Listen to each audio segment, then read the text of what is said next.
अस्सलामु अलैकुम वरहमतुल्लाहि वबरकातुहू। बहुत सारे सवाल बिल्कुल यूनिक होते हैं जो कि बार बार हमारे माइंड में जन्म लेते हैं। उनमें से एक क्वेश्चन ये भी है कि अगर छिपकली कपड़े से लग जाए तो क्या वो कपड़ा नापाक हो जाएगा? उस कपड़े को पहनकर नमाज पढ़ सकते हैं या नहीं? इसी तरह अगर छिपकली बदन से टच हो जाए तो गुस्ल करना जरूरी है या नहीं?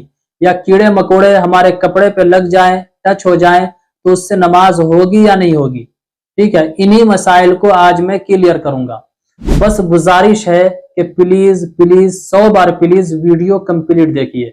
मेरे अजीज भाइयों और बहनों, पहले बात ये समझ लें आप कि किसी भी चीज के बदन पर लगने या कपड़े पर लगने से वो कपड़ा या बदन नापाक नहीं होता है। छिपकली हमारे बदन पर अगर लग गई तो सिर्फ लगने से, टच होने से न बदन नापाक होगा और न ही कपड़ा नापाक होगा। इसी तरह सूखा हुआ कुत्ता, उस पर कुछ भी नहीं लगा है, सिर्फ कुत्ता हमारे बदन से या कपड़े से टच हुआ तो न ही बदन नापाक होगा और न ही कपड़ा नापाक होगा। और बदन उस वक्त नापाक होंगे या फिर कपड़े आपके उस वक्त नापाक होंगे जब हमारे बदन और कपड़े पर कोई नापाकी लग जाए।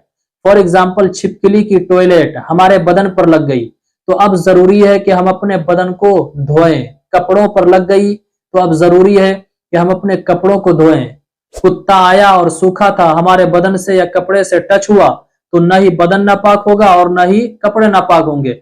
लेकिन अगर गीला कुत्ता है और उस पर नापाकी लग रही है और वो हमारे बदन से, कपड़े से टच होता है तो अब जरूरी है कि हम अपने बदन और कपड़े को धो लें। तो किसी भी चीज के बदन पर या कपड़े पर टच होने से, चाहे दूसरे कपड़े, कीड़े मकोड़े ही क्यों ना हो, बदन पर टच होने से न ही बदन नापाक होगा और न ही कपड़ा नापाक होगा जब तक के उसकी गंदगी, नजासत उस पर लगी हुई जो है वो हमारे बदन पर या कपड़े पर न लग जाए।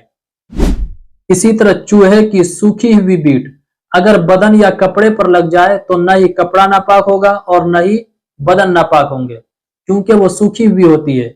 अब बात आती है, अगर नापाकी कपड़े या बदन पर लग जाए तो पूरे कपड़े को धोना जरूरी है या फिर बदन पर जब लग जाए तो क्या मुकम्मल तौर पर गुस्ल करना जरूरी है? तो इसको भी गौर से सुनिए।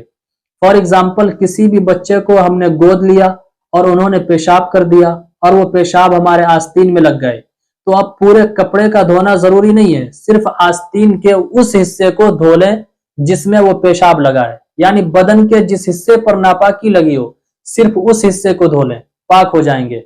पूरे बदन पर पानी का बहाना, गुस्ल करना ये जरूरी नहीं है। इसी तरह क्या कहते हैं, कपड़े के बारे में है कि जिस कपड़े के जिस हिस्से पर नजासत लग जाए उस हिस्से को धो लें, वो कपड़ा पाक हो जाएगा। पूरे कपड़े का धोना जरूरी नहीं है। पूरे कपड़े उस वक्त धोए जाएंगे जब कपड़े पर छींट जो है वो बहुत ज्यादा लग जाए और पता न चल पाए कि कहाँ कहाँ छींटे लगी है, तो उस सूरत में पूरे कपड़े धोए जाएंगे। वरना आम हालात में चूंकि पता होता है इस जगह पेशाब कर दिया, आस्तीन पर या दामन पर, तो उस हिस्से को सिर्फ धो लें जिस हिस्से पर नजासत लगी है। ये डाउट मैं इसलिए क्लियर कर रहा हूं क्योंकि आम तौर पर माशरे में ये चल पड़ा है कि अगर थोड़ी सी भी नजासत कपड़े पर लग जाए तो समझते हैं कि अब पूरे कपड़े धोने पड़ेंगे। अगर बदन पर लग जाए तो ख्याल करते हैं कि अब गुस्ल करना उसके ऊपर जरूरी हो गया। तो अच्छी तरह इसको समझ लें, न ही गुस्ल करना जरूरी है और न ही पूरे कपड़े का धोना जरूरी है, बस जिस हिस्से पर लगा उस हिस्से को धो लें। तो गुजारिश है इस क्लिप को शेयर भी माशरे में तमाम भाइयों को, बहनों को, रिश्तेदारों को, ग्रुप्स में इसको ज्यादा से ज्यादा शेयर कर दीजिए ताकि ये जो डाउट है ये क्लियर हो सके।